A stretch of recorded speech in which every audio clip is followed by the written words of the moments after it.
Oh, you're really a something. You're really something. By Chassidim, when you say that, not necessarily a compliment. Actually, might be the opposite. Because a something means you're a yesh. You are. Really? You are? You're really so accomplished? You're really so special? Divine means, as God, is he a something? Is God a something? No. He's beyond being a something. He is nothing. Not that he's nothing. You're a nothing. Or you're no thing. A thing is a yesh, is a something that is something to be reckoned with, something to value, in the sense that you are independent, right? As opposed to you are not only not dependent and interdependent, but you're completely nullified and a part of the divine, which then would make you, as divine, no thing. The something of you is what separates you, right? It's what separates you from the divine. So,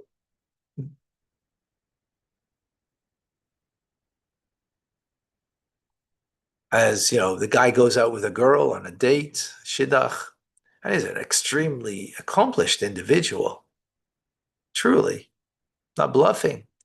When he speaks about, you know, his company that he grew from nothing to something, his volunteer work for the community that he gives of himself, his time, his wisdom, his charitable work that he does. And for 2 hours, he's speaking about all of the things that he has accomplished. After 2 hours, he realized, it's enough. Me speaking about myself. He turns to her and says, no, it's enough. Me speaking about myself. Tell me, what do you think of me? Now, that guy's not real marriageable stuff, right? Right, because they're a real something. And now this guy happened to be really a something. He really was an accomplished individual. But what's the problem over here? Is that when that makes us full of ourselves, that really we are a something, rather than it brings us to a place of humility and acknowledging something greater than me, that greater thing that leads me to feel that I'm no thing. When do you know a person's ready for marriage? When they're bored with themselves. They don't feel the somethingness of them. They feel the no thing of them. So therefore, there's room for another person in that individual's life.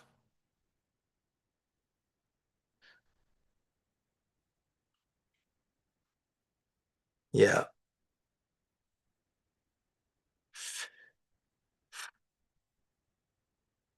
Welcome to Tanya today. I'm Rabbi Ronnie Fine, coming to you from Chabad Zurich and Kadesh in Montreal, Canada, where it's a privilege and a pleasure to fabring with you every day. A fabringen, l'chaim, l'chaim and bracha. Ah, David's coffee. uh, no, it's something. And he feels that he's no thing.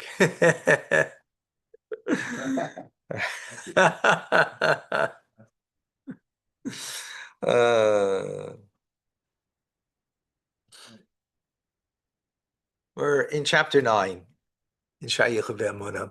And we're speaking about 5 degrees of separation, right? That's the way things are in us. We have intelligence that leads to emotions, that leads to thought, that leads to speech, and finally action. The intelligence that we have, the capacity for intelligence, is so far removed, is so much greater. The power of it, not the value of it, not the value, excuse me, but the power to have intelligence. Animals don't have the intelligence we have, right? We thank God every day for that. Maybe. Yeah, absolutely. Is a lot more powerful. So much so that from it emerges emotions. Emotions are so much more powerful and greater than thought. That from our emotions, that's where thought emerges, right? Again, not the value, because it's the opposite. Your thinking, speaking, and actions are what's more important in our divine service than our feelings. We're not talking about that here. We're talking about over here, the to give you a perfect example, how much do we know about the brain and intelligence? Scientists know so little. So little. Why? Because its power is so infinite. Emotions also is a little challenge, but it's a lot more available, understanding than the brain. Speech or thoughts, even more, we have more understanding of the mechanism of thought, the mechanism of speech and action, right? Action is to move my arm, right? Actually, everyone spoke by Fabringen about a scientist who like studied all of everything that it takes to take a step, right? The ligaments, the bone structure, the muscles, and everything, the nervous system, everything that's involved in taking a step. You can know that a lot more than you know about your brain and you know about your feelings in your heart, right? Because it's physical, so you can know much more on how that works, because that's much reduced form of life than the brain, right? So we have 5 degrees of separation in the human condition. What do we have by God? By God, his divine wisdom and his action are the same, right? By us, intelligence is really a something. Action, 5 degrees of the separation is, is something also, but a lot less of a power or of a form of vitality that the person has. Right? That's why babies can do an action. They can, see a ball and push the ball. See, on top of their, they're only a few months old and they can reach out for something. That's an action because it's simple. But by God, his actions and his wisdom, right, in the world of Atzilus is where his divine intelligence is. It's an emanation of God.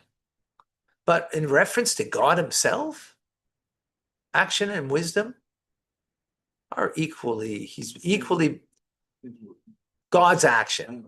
Not seal us, which action is in.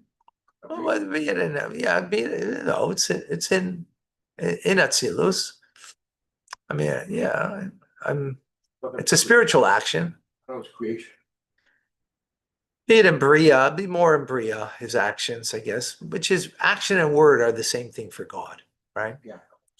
right? Because God doesn't, God in his creative power is through his word, which is his action, right?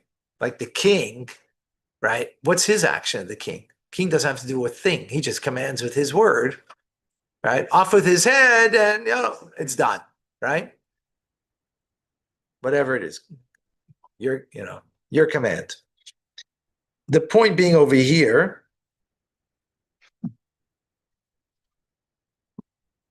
is that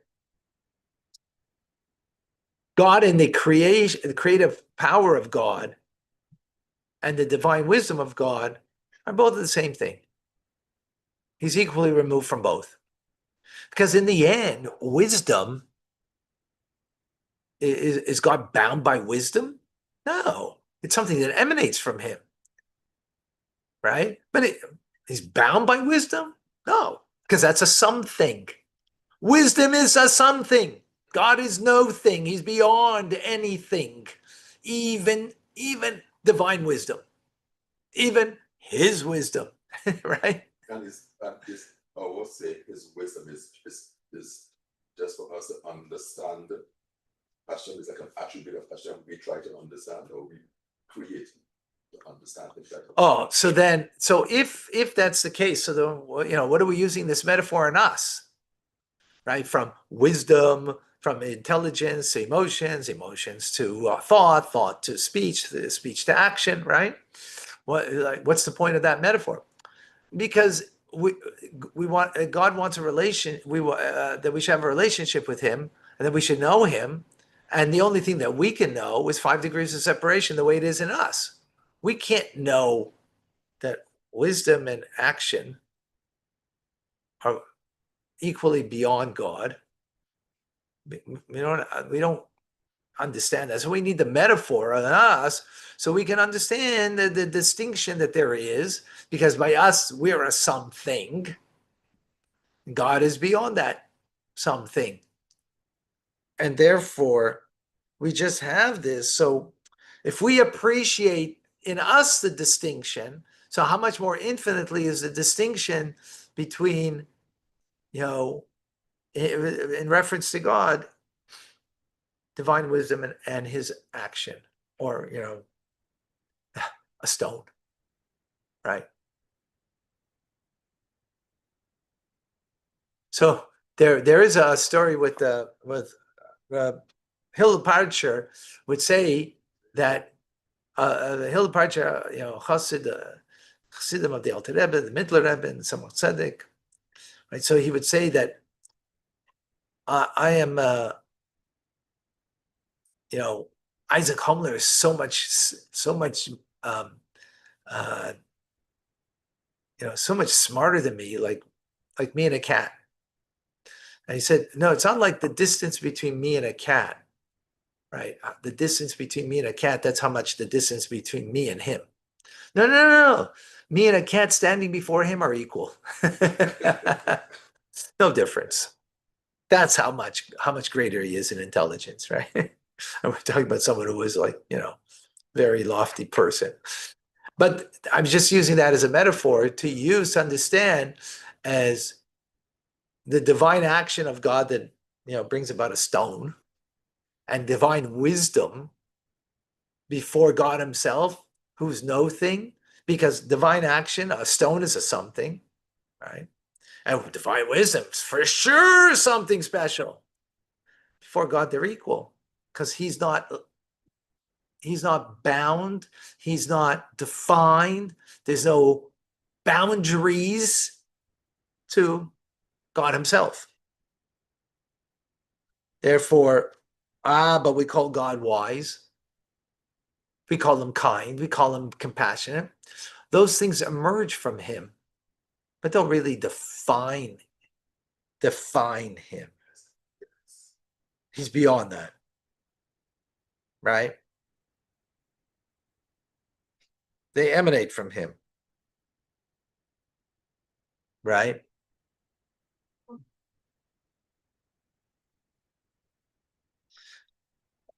But he totally transcends them. He totally transcends them.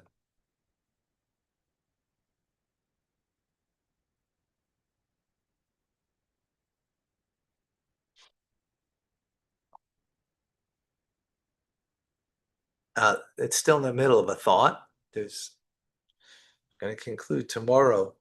This is not the full idea here. Yes, this is Kabbalistic teachings, absolutely.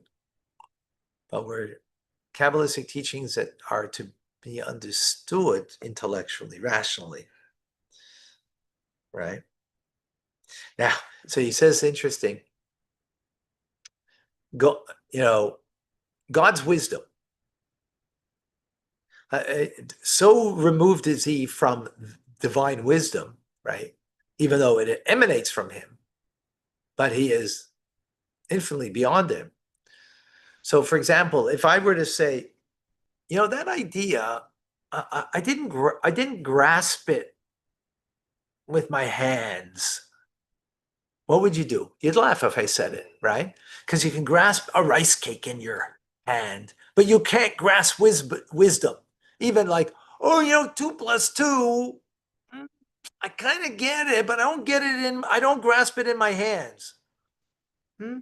Someone's going to laugh at you. You'd be made a mockery if you said that, right? Well, same thing as God's wisdom, right? To say that God is in any way like, we don't get him. Of course you don't get him, because he's not in the parameter to be gotten, to be comprehended. God's beyond what I can appreciate and understand. That's true. He's not defined by it, not limited by it, not in the definition, of course, means a parameter. A parameter means a limitation. God is no thing. He's not something, because something means a limitation. It's this thing and not that thing, right?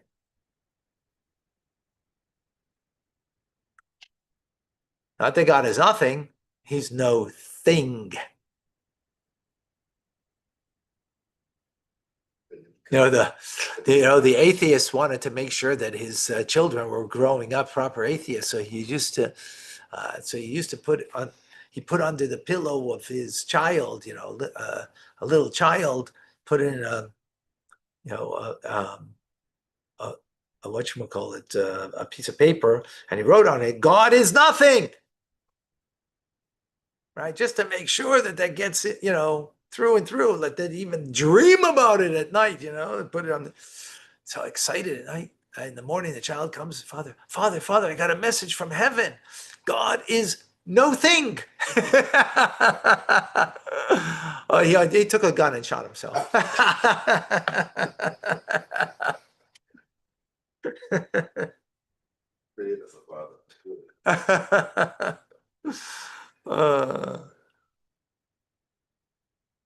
Yeah.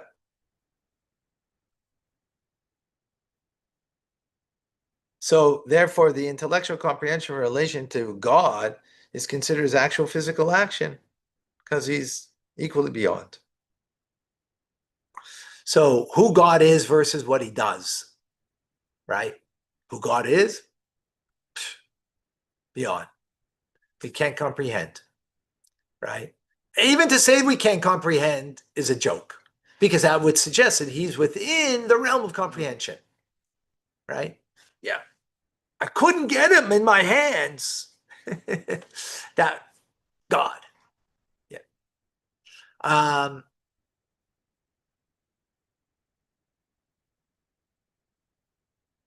But then there is what God does.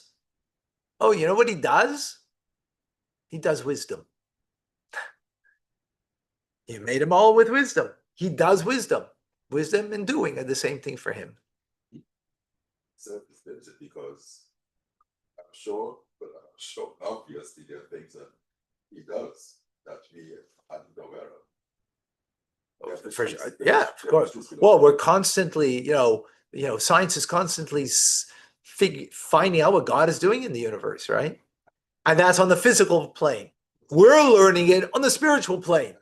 What we're learning right now to appreciate, folks, is physics of the universe. Absolute pure physics. Physics that a scientist learns isn't absolute and pure. You know why? Because their appreciation and comprehension is constantly changing. Ours is from Torah, from God's wisdom. God's wisdom doesn't change. Human wisdom changes.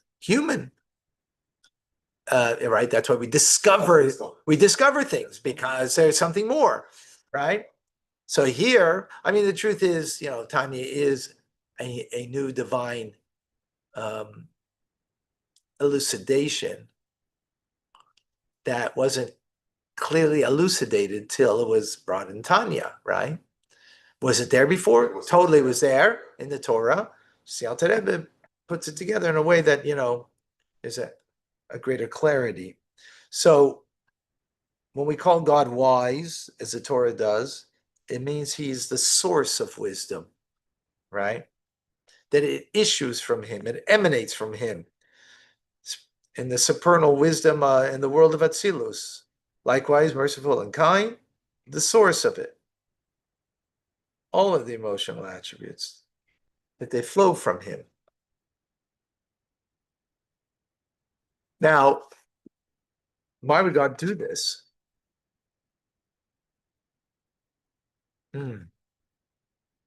Like, this is what he does, but this is not who he is.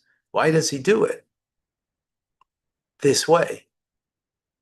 Because this way, we can have a deeper understanding of him and therefore a personal relationship with him. You can't have,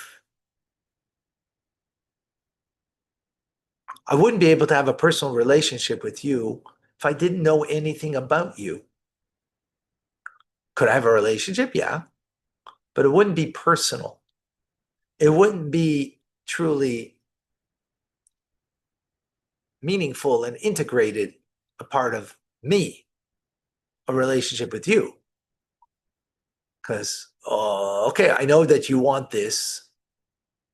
You want me to do this. You want me to do not to do that. Okay. But I can do it and I can fulfill it.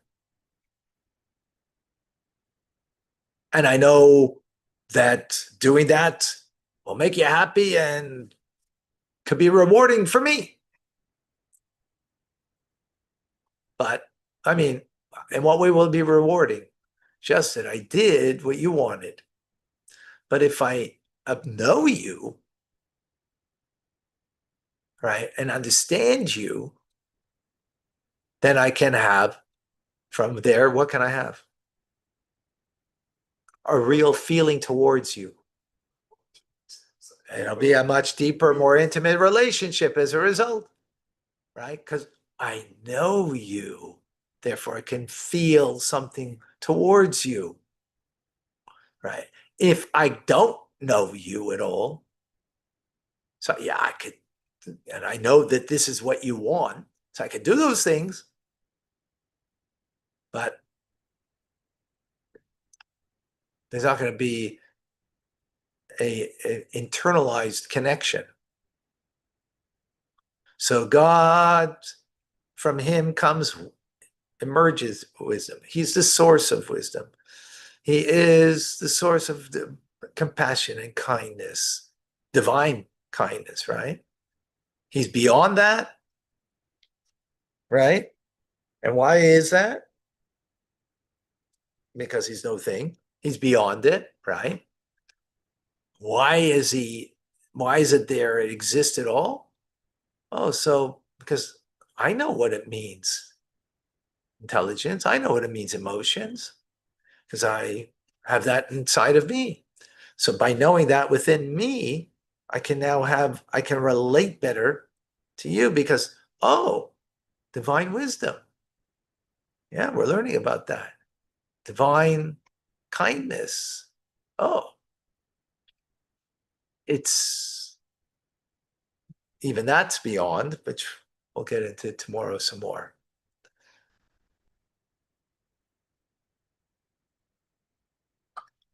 Okay.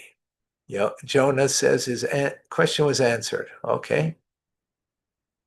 If we have a work, Torah and these classes take time and devotion. Yeah, that's true.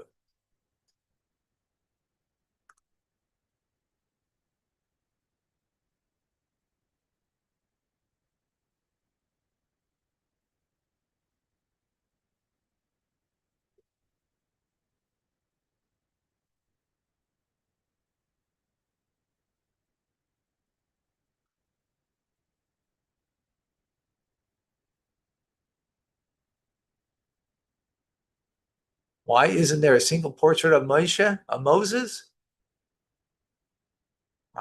There's not a picture of anybody. We don't have a picture of almost anybody from over 2,000 years ago. I don't think there's of anybody from over 2,000 years ago. There's a picture. Moses was 3,300 years ago lived. I don't think there would be a portrait.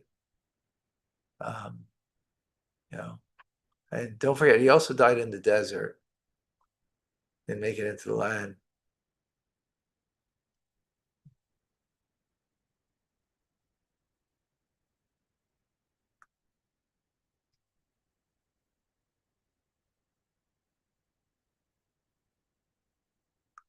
Yeah, John, good. God is nothing but everything. Right. Hashem Echad. Very good. Yeah.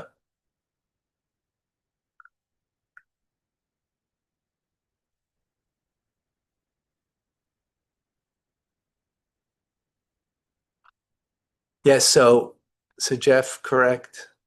You know, through this, God is beyond, and that's how most people, and even when they speak about God's mercy and this and that, yeah. Where is God and who is the God? Okay. So good. I'm glad that that was answered. Okay, more on this is going to come, by the way. We're not finished. Tomorrow we're going to go further into this because we're speaking about the divine attributes of God, right? Which are intelligence and emotions, divine intelligence. And now we're explaining how they're so removed from God, who is not a something, but a no thing that is beyond any kind of descriptor, right? But tomorrow we're going to throw a little not a curveball, but we're going to like kind of go in the opposite direction. But you'll have to wait on the edge of your seat for that, folks, till we come and engage into tomorrow's class.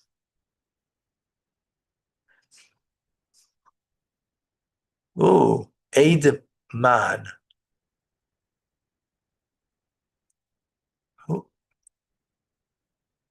My nephew, I think. Oh, it's amazing. It's on Instagram, I think. Yeah. Orit also.